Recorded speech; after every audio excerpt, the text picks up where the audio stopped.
Before I begin the video, I'd like to say thank you for these channel members sticking around.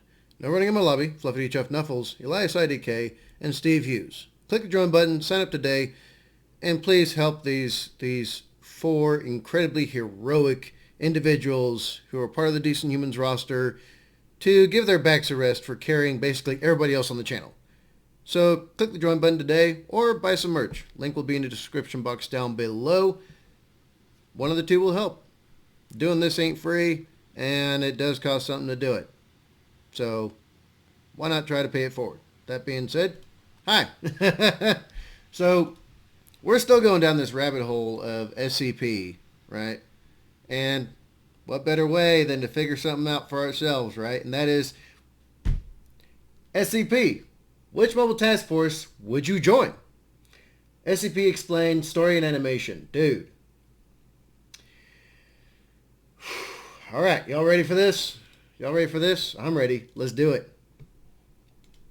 The SCP system. Uncontained anomalies are considered especially heinous. At the SCP Foundation, the dedicated operatives who investigate and neutralize these deadly aberrations are members of elite specialized squads, known as Mobile Task Forces. These are their stories. Dun dun! Hey, that was pretty good. Someone should make a TV show about this. But I digress. MTFs are a vital part of what keeps the SCP Foundation up and running, and keeps the public safe from all kinds of dangerous anomalies. MTFs specialize in a wide variety of different threats, and can be dispatched to handle those threats when ordinary field operatives just won't do. They might be a large army of militarized on-the-ground forces, or a tiny group of highly qualified researchers. It all depends on their specialty, and what sorts of threats the task force exists to handle. Either way, they represent the best of the best that the Foundation has to offer. If given the opportunity to join one of these oh-so-exclusive task forces, which would you choose and why? We pose this question to our loyal viewers here at SCP Explained, and received as wide and varied a number of responses as the MTFs themselves. So without further ado, let's get into it and see who's suiting up for battle, brushing up on their thaumatology, or trying to crack down on that pesky Dr. Bright once and for all. Luna Hartnett said, Beta 7 Maz Hatters. The cleanup and containment of biohazardous anomalies sounds like grueling work, mentally and physically, but it also lines up pretty well with my real-world skill set. I'm guessing there's some sort of hazmat specialist or CBRN. In the military, we have what's called CBRN. Every single unit has CBRN. Every single one, right? And CBRN is chemical, biological, radiological, and nuclear. That's what CBRN stands for. They deal with pretty much all of that stuff. All of it. They get units ready by providing them the best gear and equipment possible. Or at least trying to get the best gear and equipment possible, for soldiers so that they can still fight when these threats are present or respond to these threats when they are used as weapons against them. So you're talking about like MOP gear, all the different levels of it. I'm sure you've seen soldiers wearing the gas masks. Those gas masks have many different filters for them. But the average gas mask has basically like a multi-purpose filter, essentially. Unless they've come up with something different since I retired. And that multi-purpose filter is to basically, filter out pretty much any and all contaminants related to CBRN. So chemical contaminants, biological contaminants, nuclear contaminants, and radiological contaminants from the air so that the soldiers can breathe for a certain amount of time, good, clean air. So yeah, and then they got full mop suits and everything. You even have boots. You even have boots that go over your boots. For all of this. You tape off everything. Dude, they go a million miles for it. And CBRN also is the ones that supply the troops with like all sorts of countermeasures, decontamination kits, nuclear response kits, and radiological response kits, biological response kits. There's damn near a response kit for everything. For pretty much everything, right? They even have rad counters, and they got biological contaminant, they got detectors for air, and they also have kits that allow you to like open the kit and just let it like sample air for like 15 minutes. And then there's like different shades of different things that will respond to what type of threat is present just in the air. All that kind of stuff. That's all that falls under the purview of CBRN. So yeah, they're either like a real world hazardous material specialist, civilian, in which case they're making buku bank, you know what I'm saying? Or they are CBRN in the military in some capacity, right? So that's pretty cool. That makes sense. That's what they would pick. Listen, one of the most important parts of job hunting is knowing your strengths. If your strength lies with cleaning up all kinds of supernatural gunk, goo, and slime, then more power to you. Grab a department-issued super mop and get down to it. Thank you for your service. A clean foundation is an effective foundation. Iron Clamp said, Mu-13, Ghostbusters. Everyone knows how scary fighting the SCPs that you can actually see and physically deal with are, but imagine the steel balls it takes to go into a scene to deal with a potentially deadly SCP that you can't do either of those things with. It would be like having a much more violent version of Paranormal Activity or Insidious, but instead you have to figure out how to deal with it. Also, the idea of Ghostbusters but with guns is just too good for me to pass. Sounds like you're a horror fan. So enjoy your own personal entry into the Paranormal Activity extended universe, and try your best not to become a ghost yourself. Who you gonna call? Yanuska A1 said, I would definitely want to be a member of Epsilon 11 Nine-Tailed Fox. The fact that they're only called in to deal with a facility and in such small teams proves that the skill set of these troops is astonishing. Not to mention they're under the command of Alpha 1 Red Right Hand, who are known as the best of the best. Also probing their skills in the game SCP Containment Breach, where 3 troops are sent into a facility where some of the most famous SCPs have breached, such as SCP-173, SCP-049, SCP-106, and many more. They easily sweep through the facility with no casualties. So in my opinion, Epsilon 11 would be my go-to task force. You've definitely got your work cut out for you if you want to become a member of Epsilon 11 and serve the Red Right Hand. But if you can hold your own against the likes of the Sculpture, the Old Man, and the Plague Doctor, then go right ahead and try. Right? Right? You know, this just shows like the true diversity of human beings. Some people are like, you know what, I would really like to take my chances fighting something incorporeal, ephemeral, or something like that, right? They're like, I would like to try that. Don't know how that would go in practice, because most people, you know, and I've seen this a lot while I was in the military, a lot of people think they're going to do one thing and then end up doing another. Like you've probably seen in my other videos where it's like, you know, I would get guys who are brand new and we get into a tick and they freeze, which I've done myself, but only once. Only once. And I never let it happen again. Luckily, they didn't cause any... Luckily, my inaction didn't cause any casualties. Didn't cause us for anyone to get injured, thankfully. So yeah, I was very lucky. And that was like a huge wake-up call. Like, oh damn, this is real. But yeah, that still happens to people, even with all the training and all the skills they've acquired and everything. There's still people who will literally freeze up.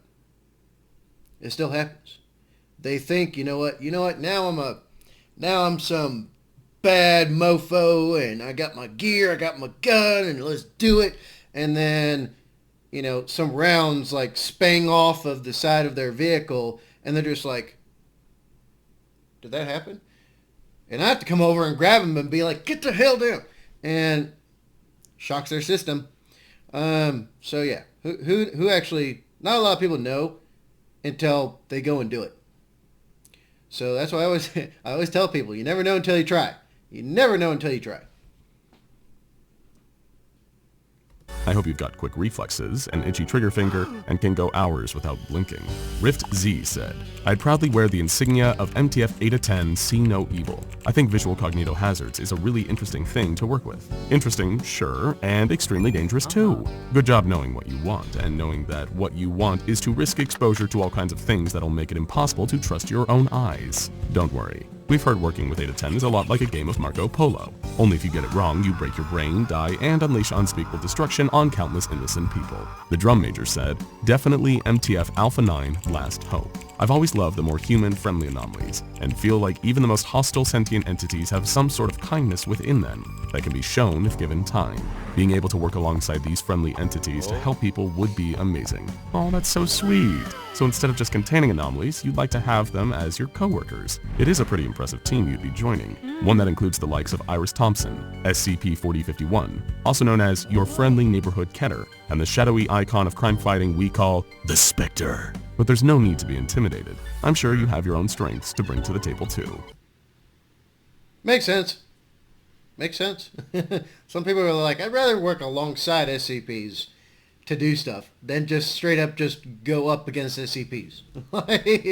Makes sense. Makes sense. I think a lot of people would choose that one, actually.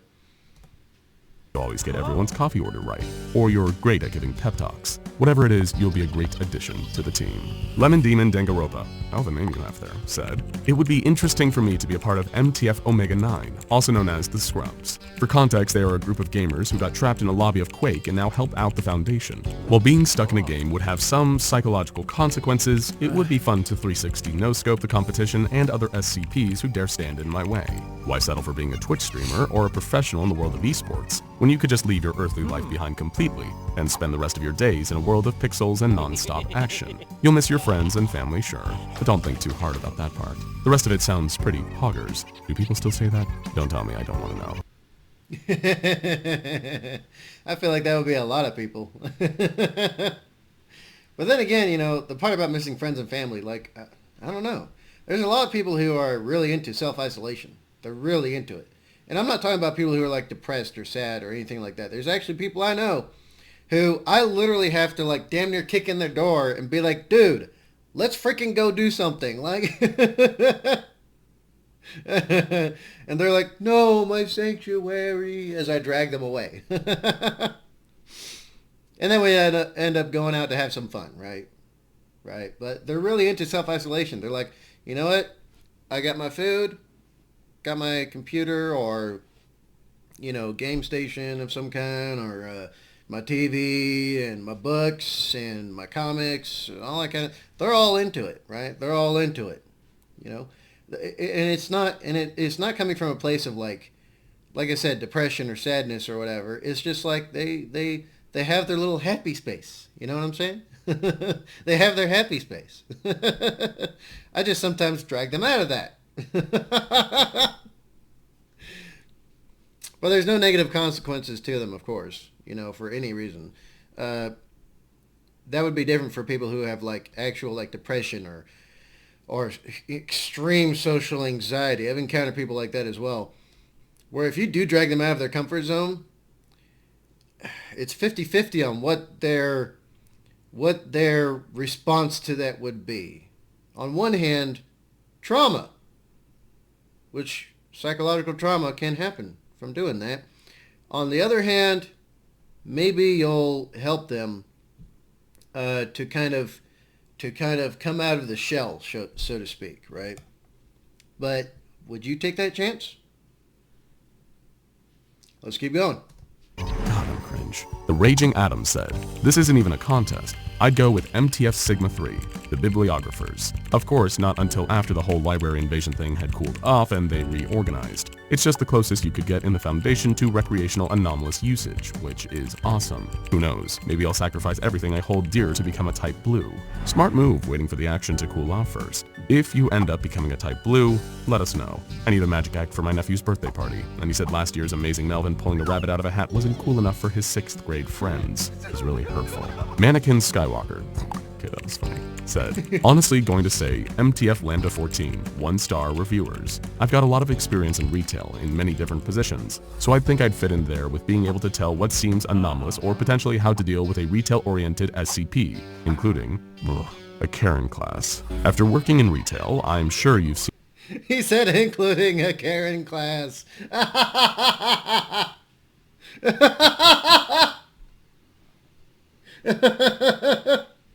He said including a Karen class. That's truly the most terrifying SCP, right?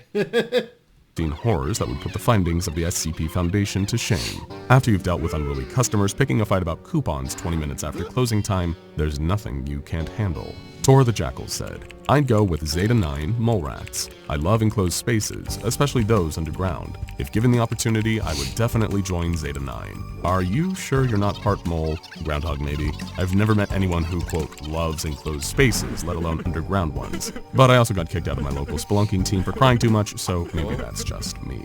Sharky Reynolds said, I'd go for MTF Lambda 5 White Rabbits, and I would use my training to determine if the terrible new songs coming out these days are only popular through reality warping properties, or if the world is doomed to experience bad taste. It's probably anomalies. After all, everyone knows that bad music is a brand new invention, and every previous generation didn't think the exact same thing about the new music their kids were listening to.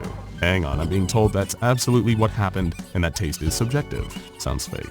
Besides, there's got to be a supernatural explanation for what does the fox say? I won't hear otherwise. Banana1 said, Zeta 9 mole rats. I gotta respect this task force since they have the lowest survival rate when it comes to their missions. Besides, I like how their insignia was made with the design of a gas mask. We've got another volunteer for the mole rats. What is it with you guys and dangerous underground situations? It is a cool insignia, sure, but there's a reason it's a gas mask. You'll need to wear a gas mask. Good luck to you, I guess. For my fans of the Death Court of Krieg, happy gas mask noises. But you know what? I mean, I think there's a lot of people who crave adventure. And not adventure in the sense of like, going to your local park and just walking around. I mean like going to Yosemite and going for like a week-long foray into just places you have not been before, experiencing everything that's there. And there's always that element of danger. And when people experience danger for a good amount, there's one of two ways people respond to that I've encountered. The most frequent one is like, oh my gosh, never going there again. And the other one is like, oh wow, whew, how exciting. You're adrenaline junkies, right? Right? So yeah, there's a good amount of people that do crave adventure. So that, you know what, that makes sense. Nick T. Wolf discusses, said, for me, it's kind of a tie between two groups. I would love to be on MTF Eta 11 Savage Beasts. I know I'm not 100% deaf and working on learning sign language. Being part of a group where I felt like I belonged and might be accepted would be a dream come true. If I couldn't get into there, MTF Sigma 3 bibliographers would be amazing. The idea of possibly spending time doing research and gathering info in the library would be a great experience. And in possible downtime, all of those books that are waiting to be read. That is a great reason. The Savage Beasts would be lucky to have you, and you deserve to work with a team that understands and appreciates your unique strengths. Maybe you could split your time between the two and moonlight as a bibliographer. Eternal Tribute said, I choose Tau 5. You would think someone who's deaf would actually be very useful when it came to like cognito, like auditory SCP hazards or something like that, because they can't hear anything, right? So that would be an incredibly valuable skill because I would assume they wouldn't be affected by auditory SCP, which in the SCP Foundation, I would think that would be a superpower.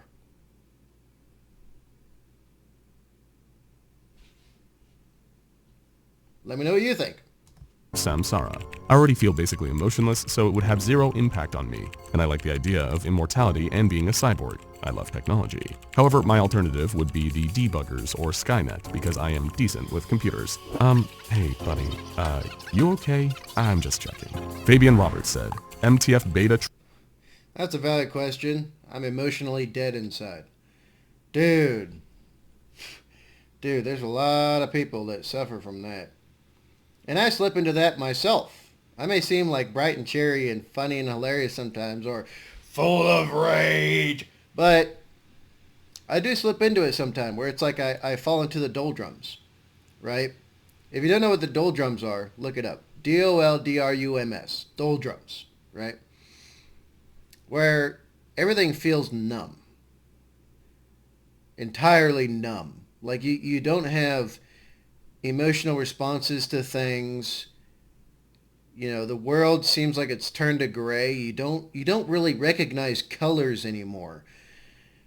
And you could be watching a show and you have zero zero cognitive response, emotional response, any response. You are just there and you exist, and that's all that there is in those moments. It's freaky. It's freaky. I don't like feeling like that. I really don't. It's such a... Because then you feel empty, and it's like, well, why am I here? And that's a dangerous pathway that's a dangerous path of thought to the self, right? And possibly to others.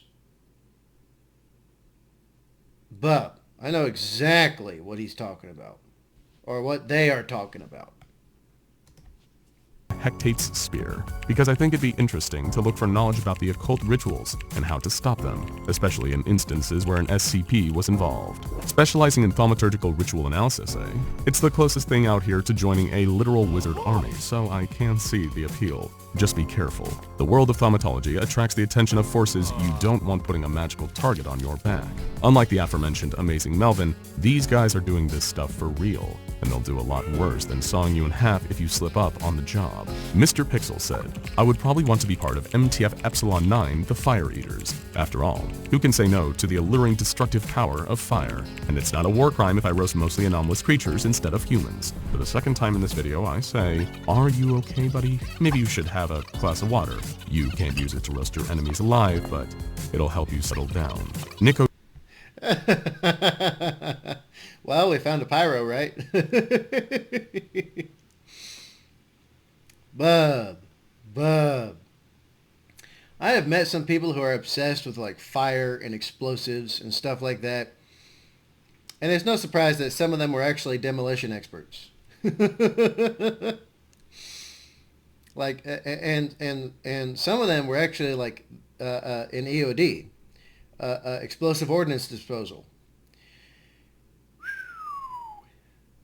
But I say some. Most of them are like regular average people who are like, you know what, this seems cool, and I would like to do this and help out my my brothers and sisters in uniform, right? There's mostly that type. Skynet, of course. The internet is a vast ocean containing both everything and nothing, thus giving me something to do for the rest of time, or at least until the world ends. Plus, what better excuse than being a member of Skynet would I have to watch you guys all day? Now you're talking. When you're not tracking sentient malware or the influence of the Archon Lord, you can spend your time watching more videos from SCP Explained. That's the perfect way to unwind after a long day of scouring the web for old gods and, I don't know, an iPhone app that knows when you're going to die. You're the web expert, not me. Hey, maybe you could teach me how to make a TikTok.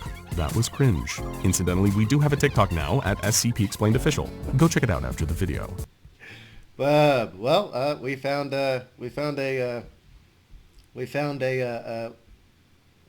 someone who would make a wonderful tech priest.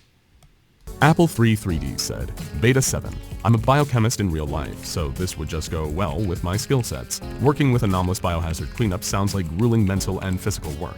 I didn't know we had biochemists watching us, that's awesome. You're probably overqualified to clean up biohazardous anomalous material, but dress for the job you want. By which I mean you should probably wear a hazmat suit and some heavy-duty goggles. Who knows what kind of radioactive slime and monster snot you'll be wiping up. Jay the Monkey of Cherry Trees said, if I was asked to join any of the MTF teams, most likely after looking into them, it would be MTF Theta 4, the Gardeners. Seeing that many MTF teams usually follow certain protocols, Gardener seems to be situated around very flora-based SCPs, usually in sites or locations of known flora-based SCPs, either mitigating the effects, securing, or researching potential sprouts of SCPs. Maybe some woodworker skills might come in handy helping the team, though I thoroughly wonder if the SCP Foundation would trust a man in an MTF team called Gardeners, whom has a bonsai plum tree growing from their head. Oh, that's so nice. You must have a hell of a green thumb. Hold on. Wait, I'm sorry. What was that last part? Bonsai plum tree growing from your head? For the third and hopefully final time, are you okay? Blink twice if you're in danger. James I like how they added in the last part where it's like, maybe I'm an anomaly. Bub. Gotta love the internet. You really gotta love the internet. MTF Gamma 13, Asimov's Lawbringers. They're the group in charge of dealing with Anderson Robotics, who's the most interesting group outside of maybe the Church of the Broken God to me. Anderson Robotics has been a cybernetic thorn in the Foundation's side since 2007, with influence all throughout the Pacific Northwest of the United States, as well as branches in New Mexico, Arizona, and Louisiana. They're an elusive group, and while they're unlikely to attack the Foundation directly, their use of science and magic in one mysterious package is definitely something to keep an eye on. Fish Hissif, I see what you did there, said, I'd have to go with Upsilon 23 Art Critics. I'm usually drawing or painting, so I'm down to get my hands dirty dealing with anomalous art. And I love sloths. You like drawing and painting, so naturally you like to work with anomalous art. Makes sense. You might want to steer clear of any art depicting SCP-2774 though, if you want to continue loving sloths. That thing will ruin sloths for you faster than you can say, nowhere is safe in the corner of my eye, it's just staring, I don't know. Charles Watson said, That brings to mind the saying, do something you love and you'll never work a day in your life, or something like that. I mean, it's not directly applicably true for everyone, because not everyone is capable of making stuff that everybody likes. Or not everyone is capable of doing stuff they really like to do, but making enough from it to make a living. But that's the saying that comes to mind. F-8-5 Jaeger bombers. Sounds exactly like my dream job. Bombing runs in something like a C-130 is already something I'm interested in, and getting to fight what are essentially kaiju monsters makes it 10 times better. Hell yeah, dude, I love to party. Oh, you said fighting. Bombing runs? I grossly misunderstood what 8-5 is responsible for. I'll just put this bottle of Jägermeister away and get back to it. Final Advance said. But yeah. Well, I mean, technically, I don't know. I've never seen or heard of the AC-130s doing bombing runs. Mostly they're either cargo aircraft, or they drop airborne troops, or, you know, they have the AC-130s, the AC-130 Spectres, the gunships.